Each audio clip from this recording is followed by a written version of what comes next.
And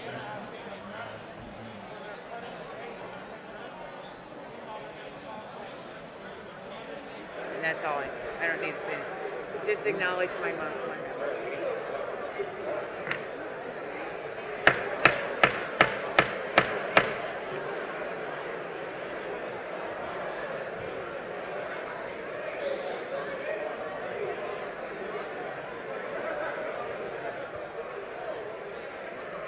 I'll have to sit up straight so I can be as tall as you. You want us to look that way? Did you see the picture I sent you? You figure it out.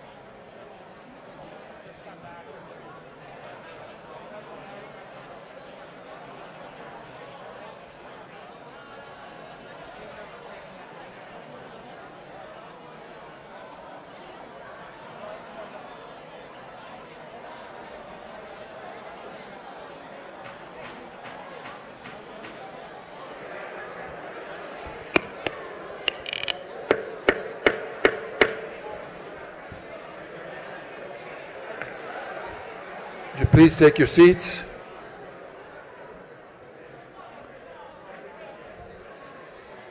Welcome back from recess.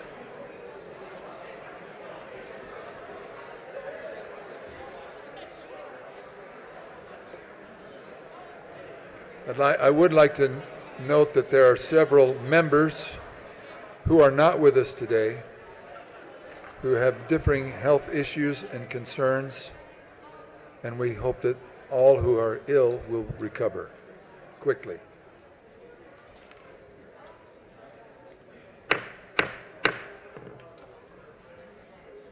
The joint session is called to order.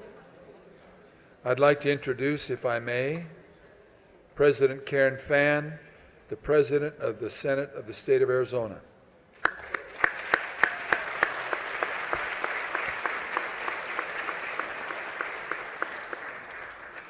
Thank you. And on behalf of the entire Senate staff, Senate members, welcome to opening session.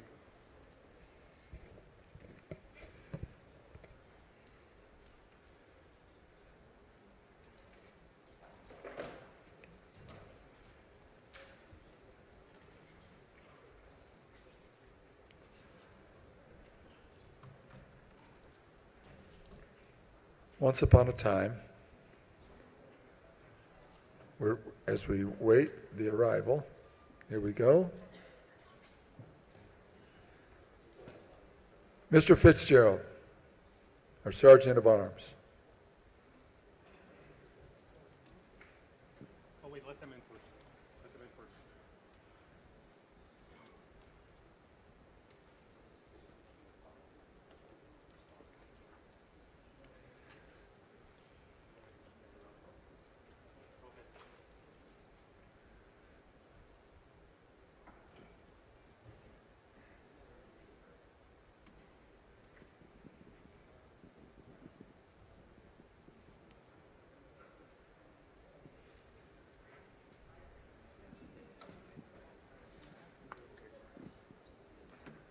My dad used to say, son,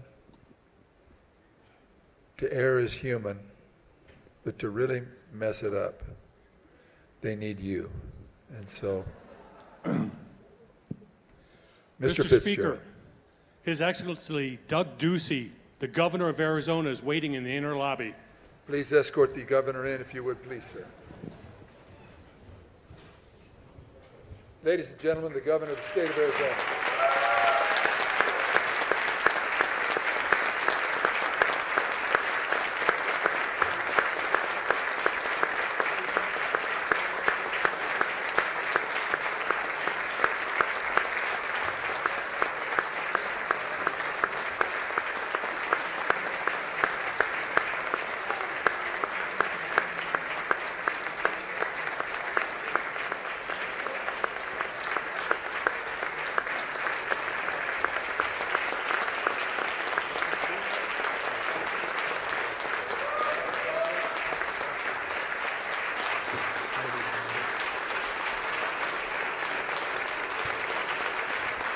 Thank you.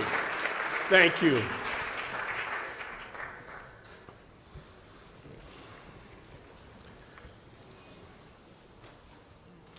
Speaker Bowers, President Fan, Leaders Rios and Bolding, Chief Justice Brutinel, members of the legislature and judiciary, everyone assembled here, the family, the friends, the special guests and dignitaries, all my fellow Arizonans.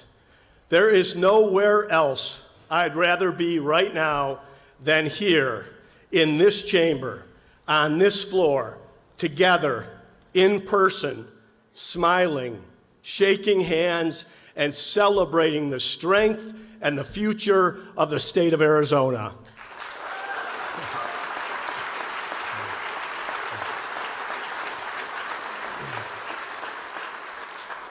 Typically, in an even-numbered year, we've logged a lot of hours working together. But today, we have an unusually large number of fresh faces, and that makes it all the more exciting.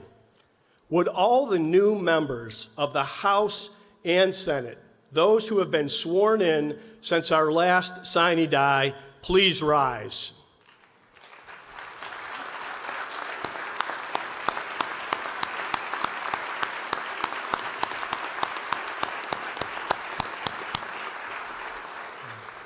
Just wanted to make sure you got a proper welcome. Without citizens like yourselves and your colleagues willing to participate and make the sacrifices that inevitably come along the way, the cornerstone of our great democracy, we the people, is merely words. You make it a reality. Thank you all for your service and civic participation.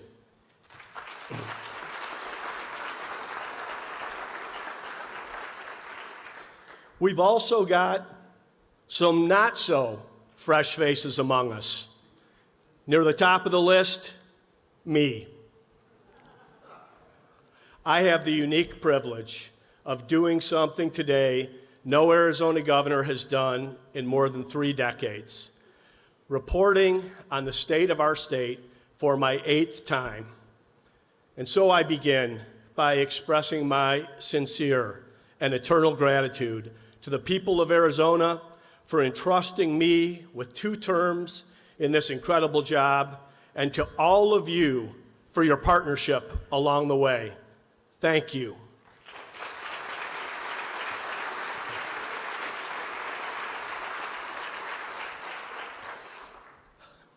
And to my family for supporting me, and for all that you didn't sign up for. Most of all, tolerating state-of-the-state rehearsals around the kitchen table year after year, and especially to Angela for her continued advocacy for the most vulnerable children and citizens of our state. I love you all, and thank you.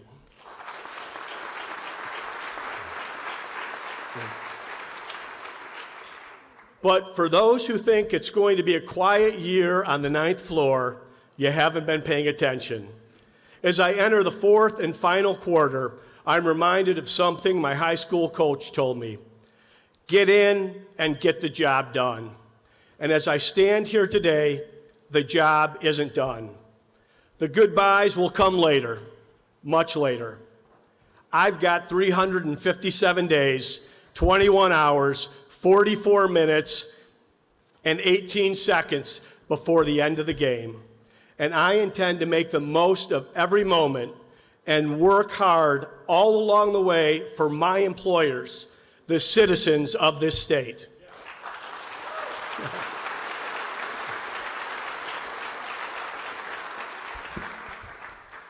Ladies and gentlemen, at the risk of sounding repetitive, the state of our state is strong.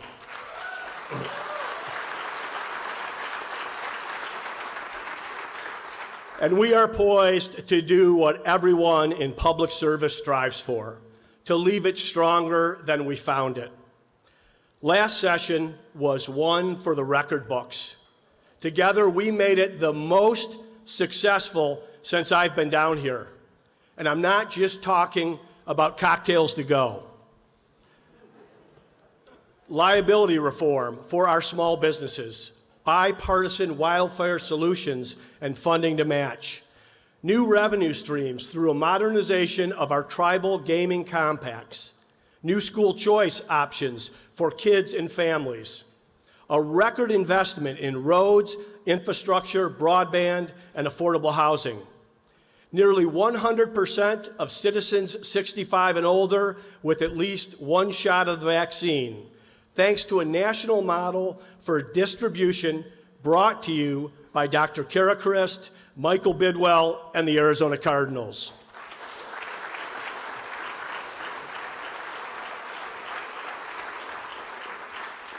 We led the way with universal licensing reform, and with the leadership of Dr. Regina Cobb, we passed another first in the nation Arizona policy that everyone is rushing to copy: telemedicine.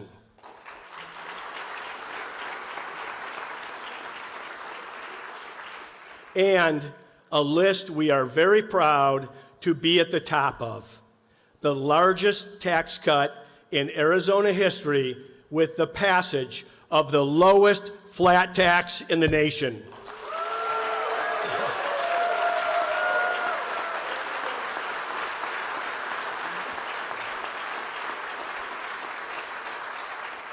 And yet, anyone who has ever worked with me will attest, I have a hard time stopping to celebrate victory. It was true at Cold Stone, and it's been true in the public square. So naturally, after we signed the budget, I told my staff, in 2022, we are going to top all of this. So we've been hard at work to make this a banner year. One thing was clear when we went back to review the tape on the last 7 years. As co-equal branches of government working in good faith with the legislature, we have set the bar very high. Arizona is better positioned than at any time in our 110-year history, and that makes our work and our priorities much different than when I stood before you the first time. You know the facts. Back then, the state budget was broken, in the red by $1 billion.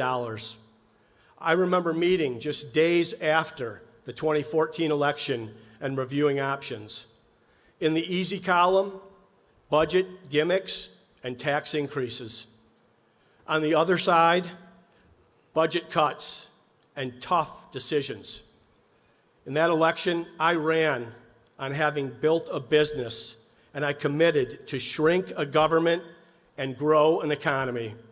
And together, we have done just that.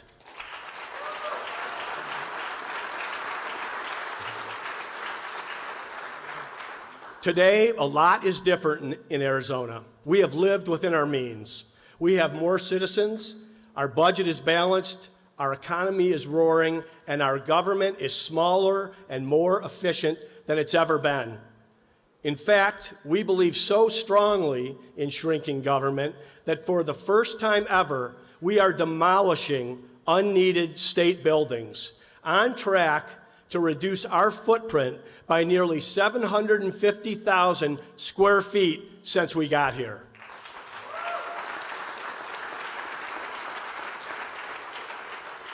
We are sitting atop a surplus of several $billions, fueled not by tax increases, but by the opposite: historic economic growth. It turns out free market capitalism works. Supply-side economics might not be the sexiest thing for candidates to run on these days, but it sure looks good on a spreadsheet. Today, our state revenue is growing at a pace even faster than the so-called experts predicted. So this year, just like in the past, we are going to double down on what works. Rather than endless, needless programs that waste the people's money, we are going to be targeted and responsible. We will resist the cries from the spending lobby, and once again, we will allow the people to keep their hard-earned money. We will cut taxes.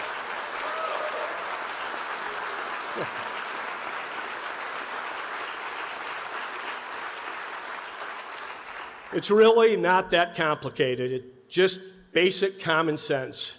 Government takes in more than it needs to pay the bills, and the taxpayer should get to keep his or her hard-earned dollars.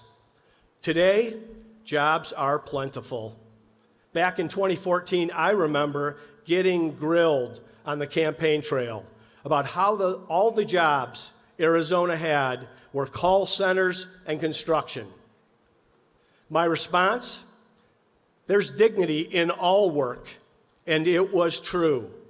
But for far too many employers and businesses, Arizona was, in fact, a flyover state on their way to Texas. We knew we could do better if we could get those decision makers to stop here so we could make the pitch and show what a beautiful state we live in.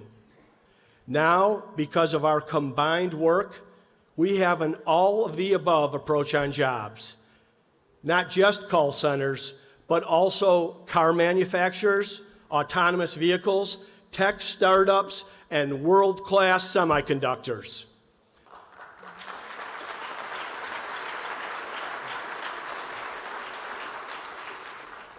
We said we wanted to be a jobs juggernaut, and in the process, we became a paycheck paradise.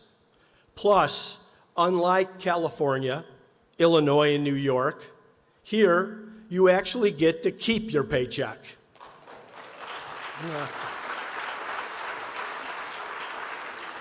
But still, there's no denying what's happening on a national level is straining families and seniors' checkbooks.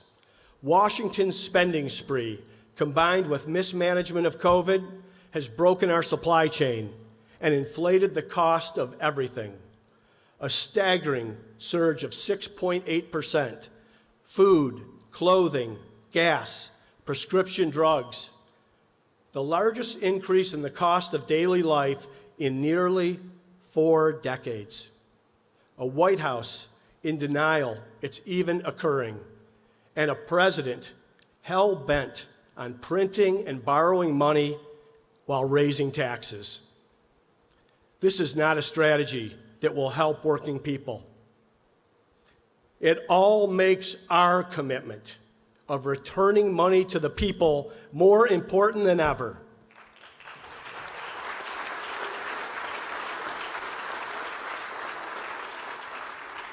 Washington, D.C. might have their eye on your paycheck, but at this Capitol, the only special interest on our mind is the taxpayer.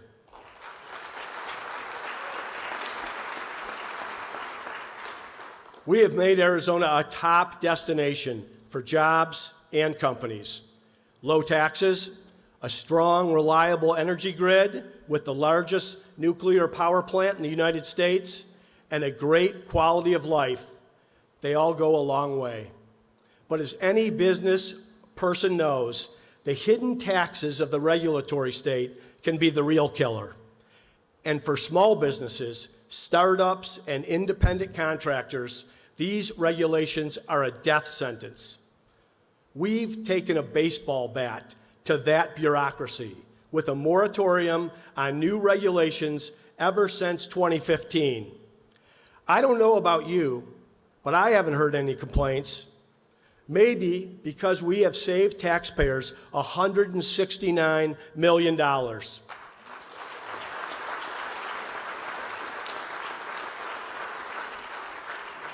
Let's make these reforms permanent in law and ensure Arizona is always the land of economic freedom and opportunity for all.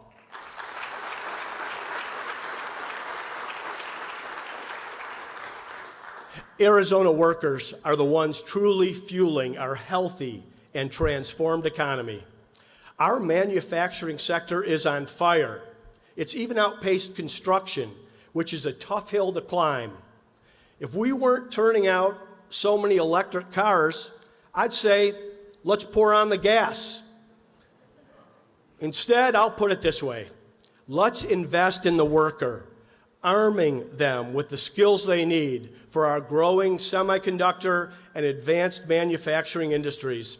Whether your top issue is workforce or rural jobs, this is the way to do it. Our budget makes historic investments into community colleges to empower our people with a quality education and the skills of the future.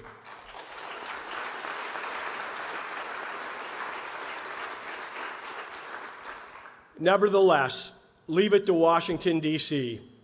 Politicians there are doing everything they can to stand in the way of freedom.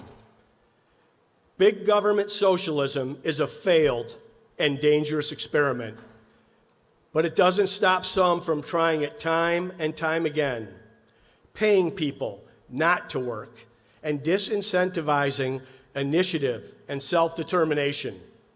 That's not the Arizona way. So we called D.C.'s bluff and instead said thanks, but no thanks, to unnecessary unemployment benefits. There's no such thing as a free lunch or free money. Instead, we will focus on rewarding hard work.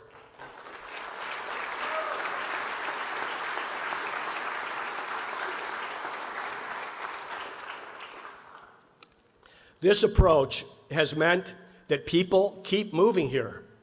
Less taxes means more taxpayers.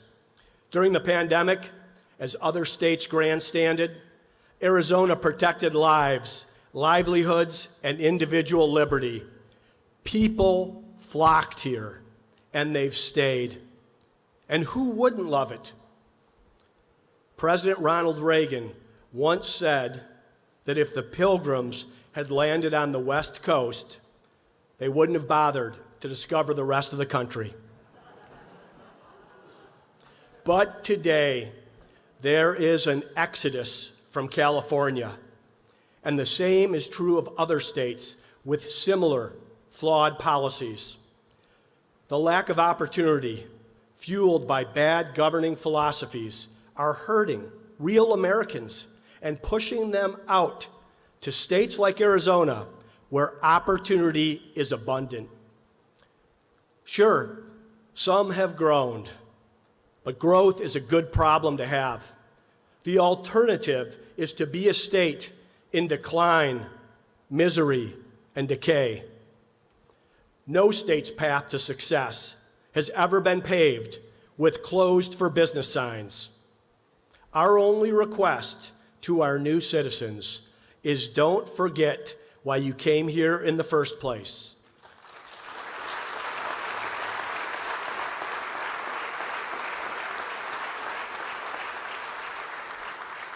Freedom, opportunity, and good government matter. Make no mistake, we will keep Arizona, Arizona.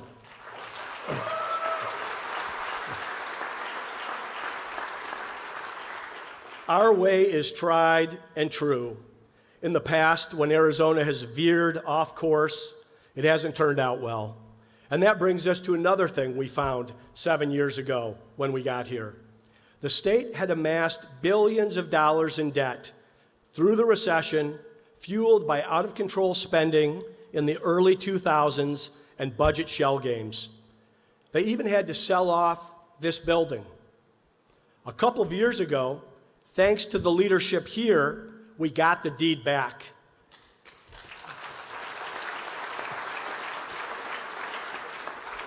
And last year, we paid off billions more in debt, ratcheting it down to historically low levels.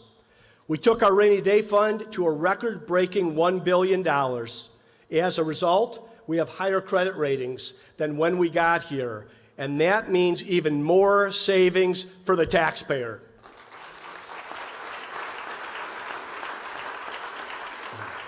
So, why stop now? I'll present a budget on Friday that keeps this stewardship going, paying off more debt and topping off our rainy day fund so that we don't just own this house, but we leave the people's house truly in order.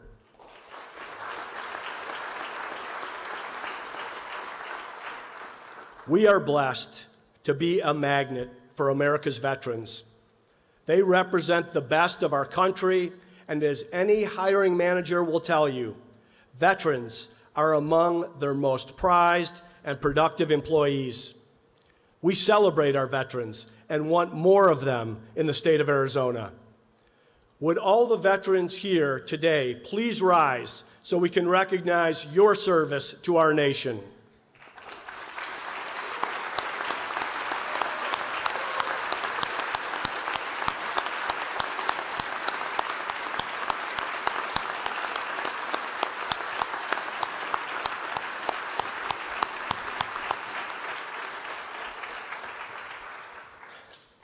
We continue to find ways to honor our veterans.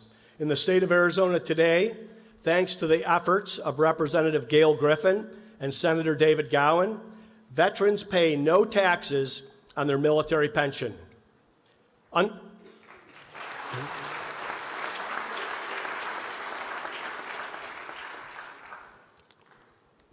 Under the GI Bill, they also get to attend our in-state universities and community colleges free of charge. After all,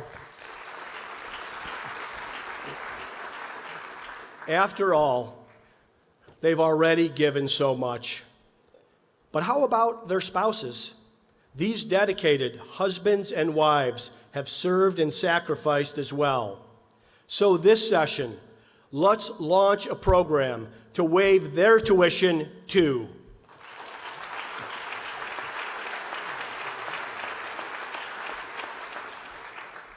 K-12 education is one of the reasons so many of us ran for office in the first place. But as an outsider, it was striking to me when I got to this Capitol that our school discussions weren't about what kids actually learned. Bureaucrats were competing for who could spend more money. Fewer dollars were going to the classroom and instead lining the pockets of trial attorneys. But we pressed forward, positioning Arizona as the #1 school choice state in the nation.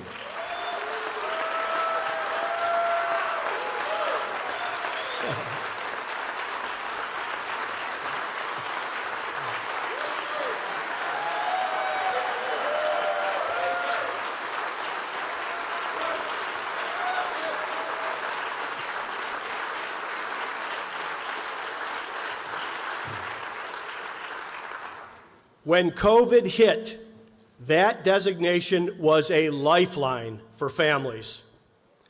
Some school leaders did everything possible to keep kids in the classroom, but too often, politics and virtue signaling took center stage.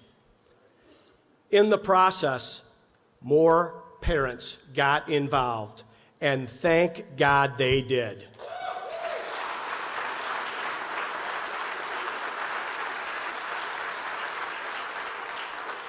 Some voted with their feet, moving schools or school districts, and to totally different learning models, whether that's homeschooling or micro schools. But other families have seen their kids fall behind. There's been too much attention put on masks and not nearly enough placed on math.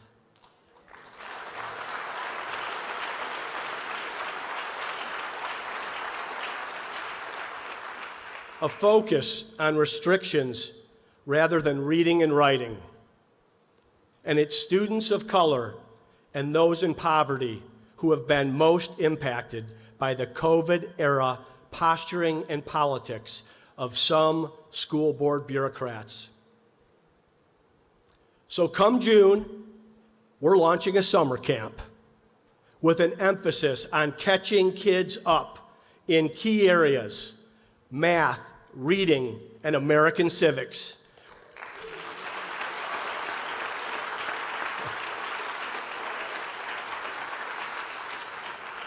We will lead the way to eliminate learning loss. And in case you haven't checked Twitter lately, Arizona schools are open and they will remain open.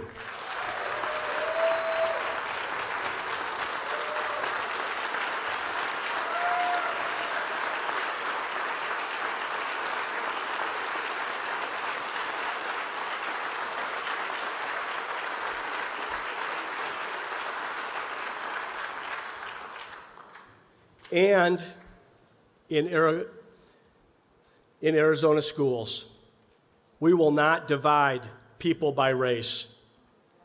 Arizona schools should be instructing our kids in the golden rule, to treat one another with respect and judge people as Martin Luther King Jr. taught, on the content of their character and not the color of their skin.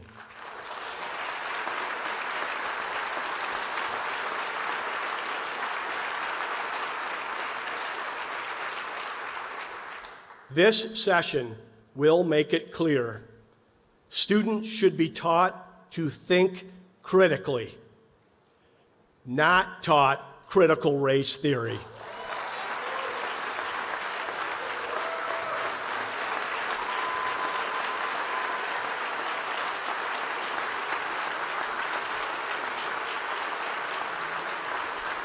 Thank you.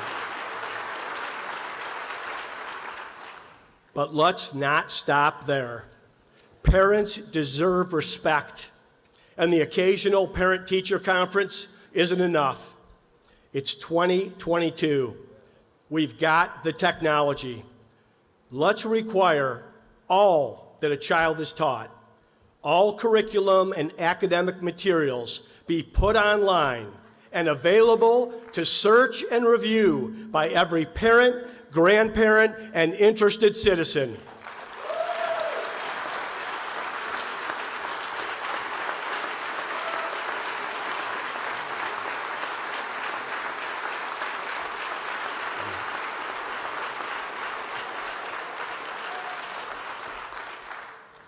Arizona has set the standard for school choice and innovative education solutions. And it's because of the vision of Arizona leaders that paved the way. Leaders like Governor Fife Symington, Superintendent of Public Instruction Lisa Graham Keegan, and Democratic Representative Armando Ruiz, who worked in a bipartisan way to create new opportunities for students, open enrollment, charter schools. They knew parents were best equipped to make decisions around their child's education. And new people are stepping up every day. Leaders like Janelle Wood, a mom and founder of the Black Mothers Forum. Janelle has led the way in creating new learning models where students receive personalized support. Many of Janelle's students were several grades behind, but with her unique focus on ensuring students feel safe, secure, and ready to learn and grow, they quickly made gains towards academic excellence. Janelle is here today. Janelle, thank you for your service and your work to benefit Arizona kids.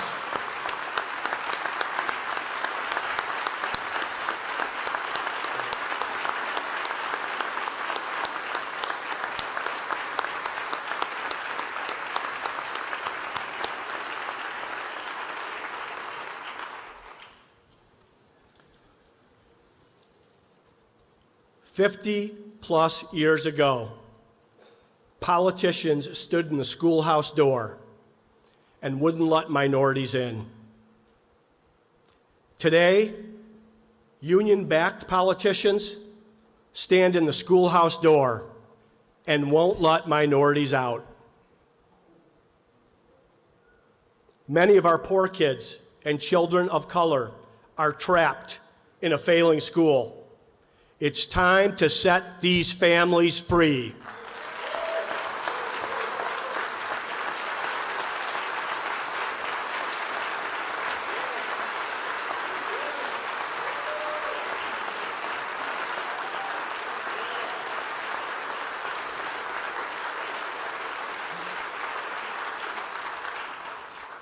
This session, let's expand school choice any way we can. Greater open enrollment, new transportation models, more charter schools, and more educational freedom for families, especially those in failing schools or who can't afford to pick up and move to a new neighborhood. Let's think big and find more ways to get kids in the school of their parents' choice. Send me the bills and I'll sign them.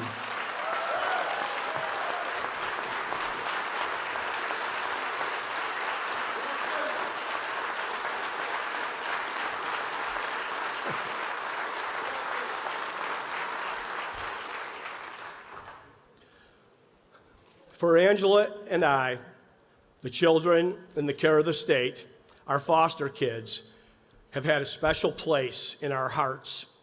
I know you all feel the same. We've made notable strides in this area, thanks to our dedicated child safety caseworkers. With investments, we've seen lower caseloads and rapid placement of kids into safe, loving homes. And when other states switched to virtual home inspections, in Arizona, these dedicated women and men showed up in person every day to keep these kids safe. But unfortunately, we will never work ourselves out of a job in this area. And the pandemic hasn't been good for those vulnerable children. Often it's grandma or grandpa, an aunt or uncle who steps up to care for these kids. It can be better for the child and often cheaper for the state because historically they haven't been treated as foster families. More than 6,000 children in Arizona live in these homes. All the evidence you need that you can't put a price tag on love. So moving forward, these loving extended family members should have the same resources as any other foster family. We'll make sure of that this year.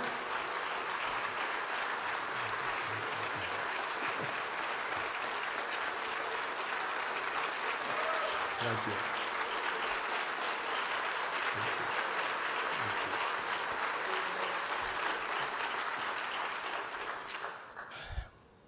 We've had success getting good ideas done together, but there's also something to be said for just saying no to really bad ideas. When the left demanded defund the police, Arizona said no chance. Instead, we invested more in our men and women in blue, and we planned to do it again.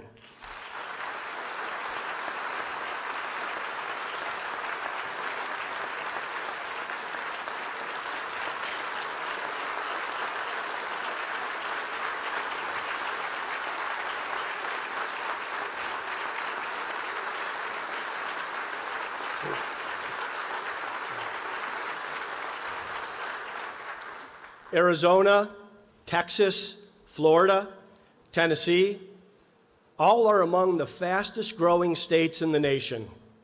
And the policies that made us so attractive can be applied to cities as well.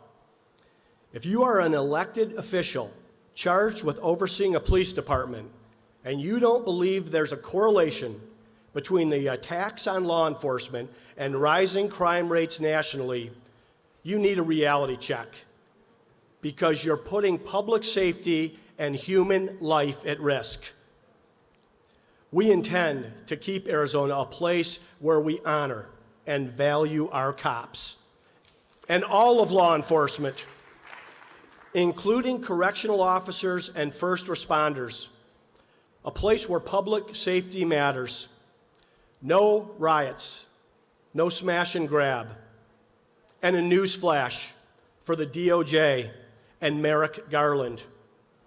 Mr. Attorney General, instead of attacking Police Chief Jerry Williams and her officers for risking their lives and keeping Arizona streets safe during civil unrest, your time would be better spent protecting the federal courthouses in Portland, Seattle, and San Francisco. Do your job.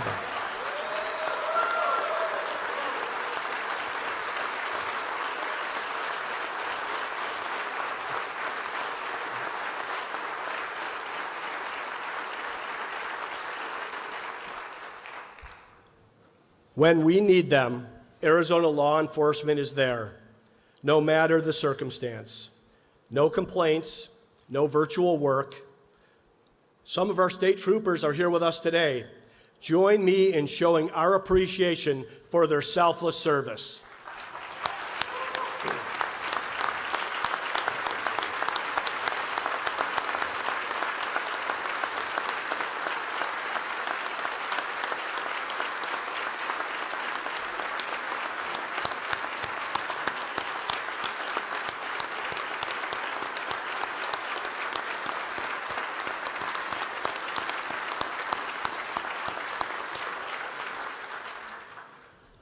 When it comes to building a budget, public safety will always be at the top of our list. And this year, we have a record surplus. So our budget proposes making our state troopers in Arizona the highest paid law enforcement professionals in the state. I know you agree, they've earned it. They have earned it. And we're going to be leaning on their dedication more than ever. Our southern border has never been more deadly or more dangerous. Meanwhile, the White House and Congress have decided to turn a blind eye. This is a national crisis, and it calls for leadership. A few years ago, we came together, every Republican and Democrat in this entire chamber, and passed the Arizona Opioid Epidemic Act. It was historic. But now, President Biden and his cabinet members are working against us. Fentanyl is streaming across the border. It's causing death and devastation. And there's no plan and zero action from the administration. Secretary Mayorkas is AWOL. The White House has canceled the word crisis. And for self-proclaimed border czar Kamala Harris, this is just another laughing matter. This is a dereliction of duty by the highest office holders in our nation, and in Arizona, we will do what they refuse to do.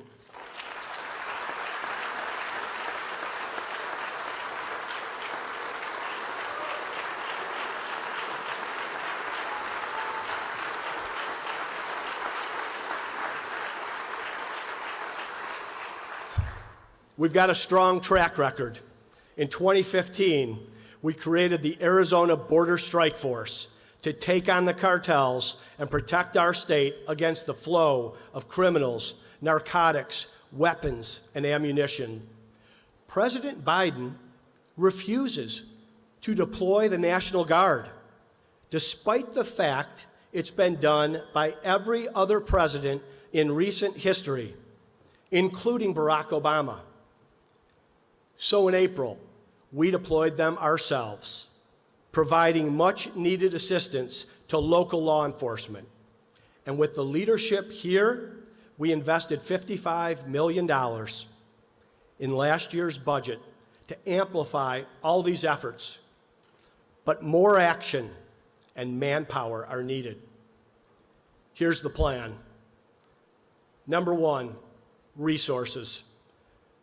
Our budget will make significant new investments to strengthen the Border Strike Force, provide advanced equipment to aid in the pursuit of dangerous criminals, and deploy the latest drone technology to bolster surveillance and stop the cartels in their tracks.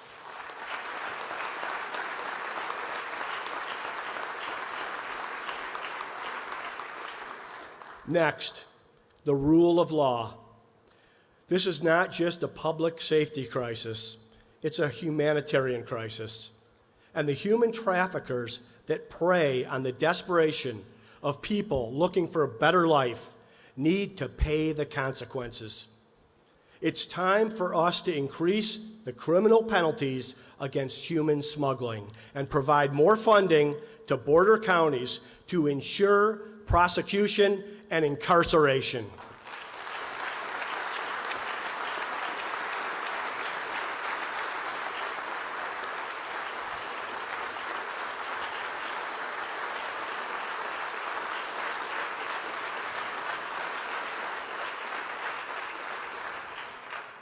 Third, boots on the ground and multi-state intelligence sharing. Border security is national security, and the lack of action from D.C. puts every American at risk. In November, I dispatched Arizona's top-ranking enforcement officers to partner with their peers in Texas. Major General Kerry Muhlenbeck, Department of Public Safety Colonel Heston Silbert, and Department of Homeland Security Director Tim Romer. In December, we finalized the plan. Texas Governor Greg Abbott and I are teaming up to form the American Governor's Border Strike Force, a commitment between states to do what the Biden administration is unwilling to do: patrol and secure our border.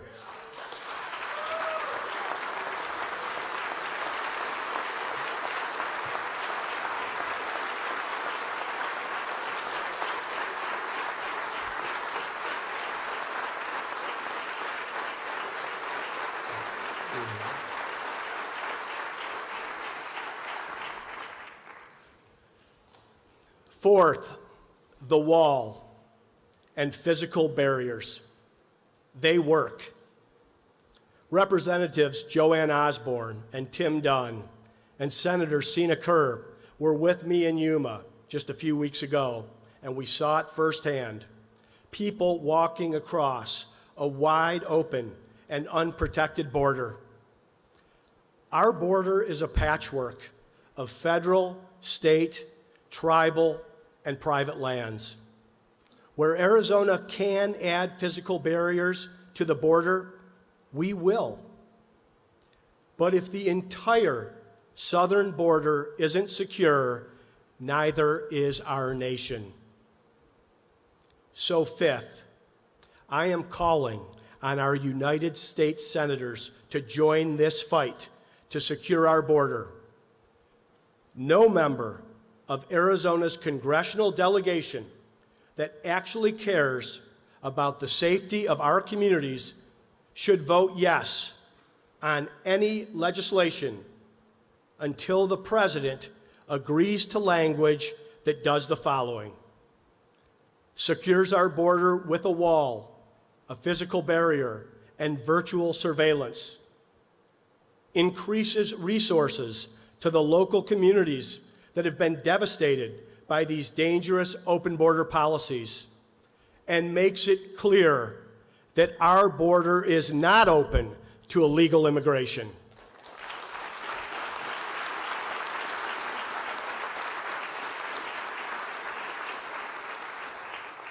Senator Kelly, Senator Sinema, check my website.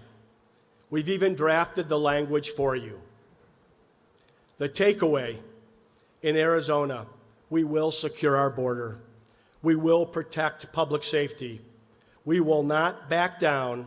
We will fight this fight until Washington, D.C. finally acts.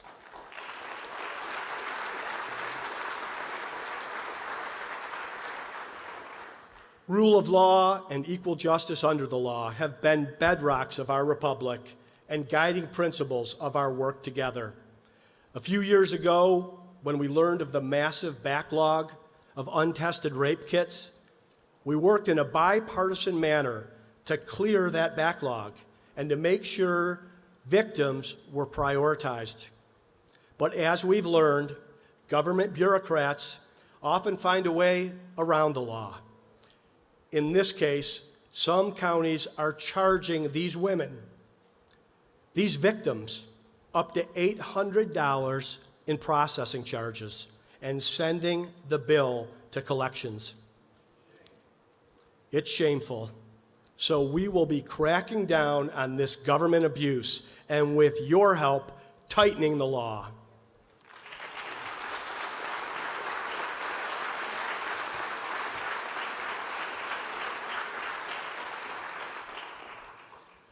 One area where our work clearly isn't done is on water. We passed a monumental policy that we were told would never happen, the Drought Contingency Plan. And after that one, I determined in Arizona, if we can do this, we can do just about anything. Then last year, with Speaker Bauer's leadership, we put our money where our mouth is, $200 million to invest in the water technology of the future. Now, with resources available in our budget, a relationship with Mexico that we've built and strengthened over the last 7 years, and the need clear, what better place to invest more?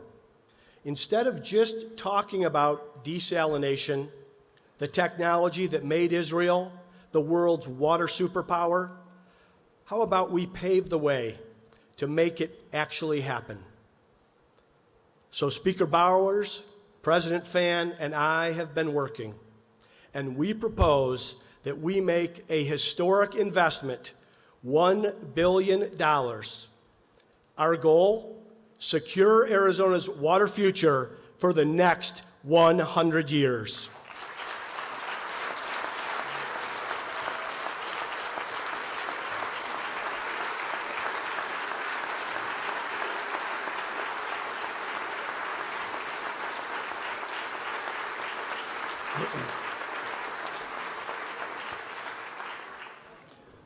Our state has grown and thrived because of the foresight of past leaders on this issue.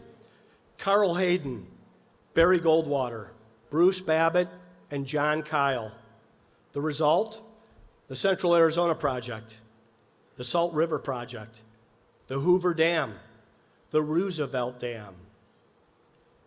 Now it's our turn, our moment to leave this state better than we found it. Let's rise to the occasion.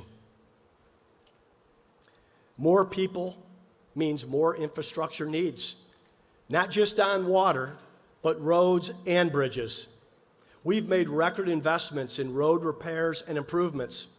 A few years ago, we got together and prioritized expansion of the I-17.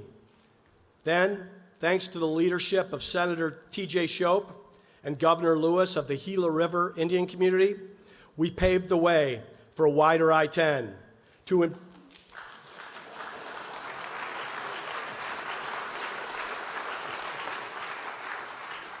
to improve commerce and movement between Tucson and Phoenix. But that project is still scheduled several years out from now. And 94 visits as governor to southern Arizona will remind you how important this issue is. So let's finish the job. Our budget will invest more dollars to get the I-10 completion leapfrogged to the front of the priority list ahead of schedule, connecting our entire state north to south.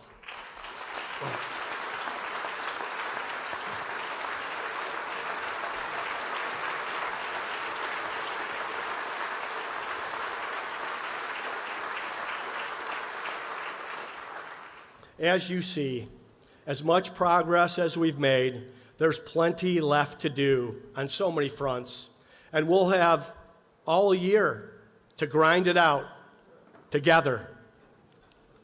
A continued focus on the health of our citizens and support for our hospitals and dedicated healthcare workers. Investments in cybersecurity to protect the identity and data of our citizens. Improvement to our elections to bring confidence and security. Better broadband connectivity all across rural Arizona. More efforts to prevent wildfires. Maintaining Arizona's position as the #1 pro-Second Amendment state in the nation.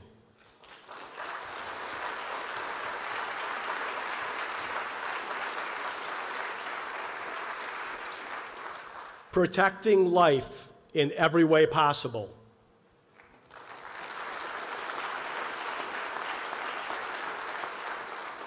And all along the way, preparing for another Super Bowl, where our beautiful state will be center stage just a year from now. An ambitious agenda, to be sure, one that can cement our successes and the good reforms we've made, and further expand opportunity and optimism here in our state. No doubt, there will be challenges. In fact, some have said, we can't get much done this year. Divided chambers, an election. Why bother? I disagree. Let's aim high and think big. We're smarter today. And as I look around this chamber, I see the wisdom of our veteran lawmakers side by side with the energy and fresh perspective of the newcomers. And that's a combo that is sure to produce results.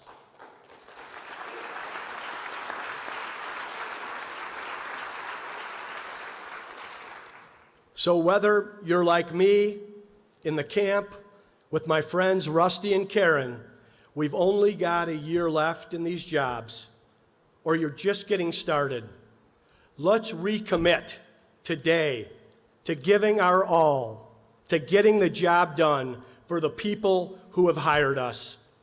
Thank you, and God bless the great state of Arizona. Thank you. Thank you.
Ladies and gentlemen, the joint session is now dissolved, and I would ask that the senators return to the Senate and House members please remain on the floor.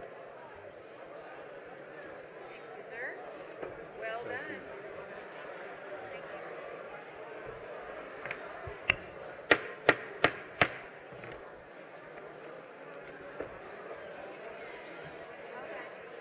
Thank you. Thank you. I ended up not touching that water, so it's fresh. I'll It's keep nice it. to have it just. All right.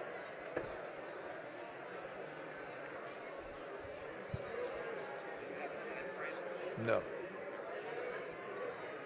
There's somebody.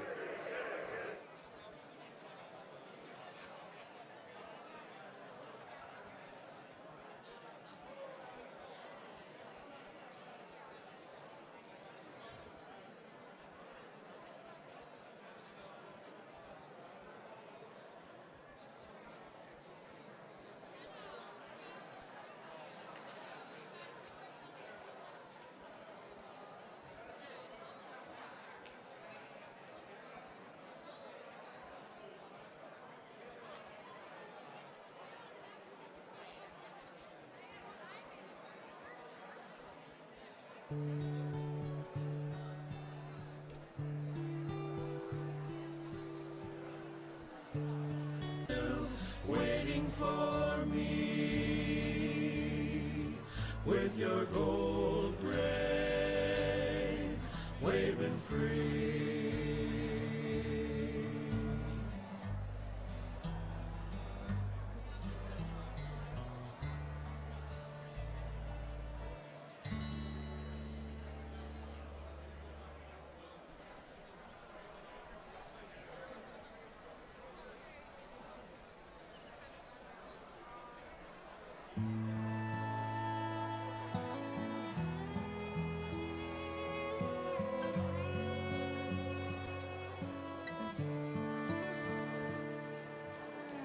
There's a warm breeze blowing, there's lightning in the sky.